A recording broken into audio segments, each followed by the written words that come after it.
icadukoranije uno munsi n'imvo zibiri.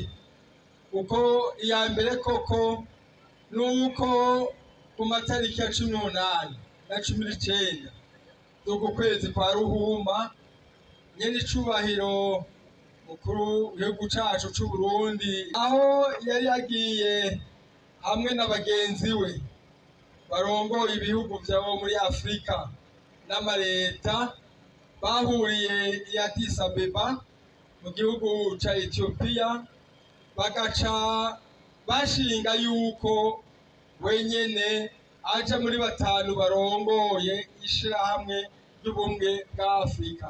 Nagomba ndabasigura ico bisigura ico gusumba, so kwitwa kuri muri biro gusa ngo dukoma amashi gusa, mugabo ni iteka ridasanzwe kandi iteka dushobora gukamisha mu gihugu cacu c'U Burundi.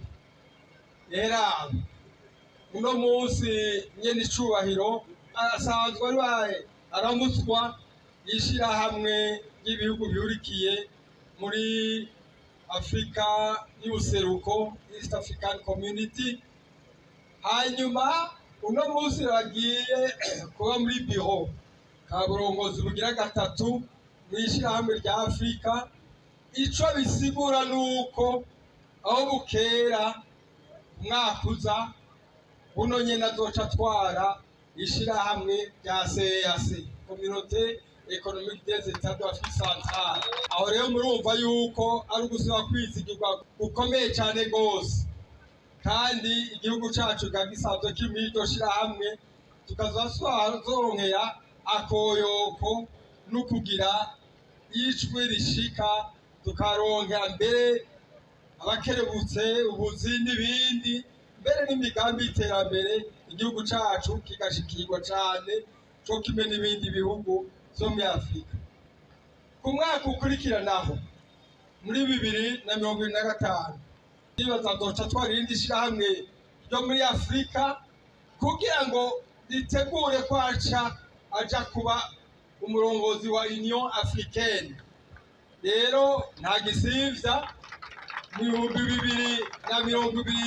2026 niwe azoba baramutswa ishirahamwe rya Afrika. Nibaza yuko rizoba ari iteka igihugu cacu c'U Burundi rironse ubwa mbere. Imvo ya kabiri nayo nuko muri iyo nama nyene abakuru b'ibihugu bashoboye kuja hamwe Afrika, barihweza basanga nyene icubahiro Umukuru w'igihugu cacu c'U Burundi General Major Ndayishimiye niwe akwiye kuba indongozi imboneza ndetse y'abajene bo muri Afrika, bene kamo mu Burundi, uko twebwe twamaze kumushimbira. Mumfashe duze tukomeye amashi menshi cyane.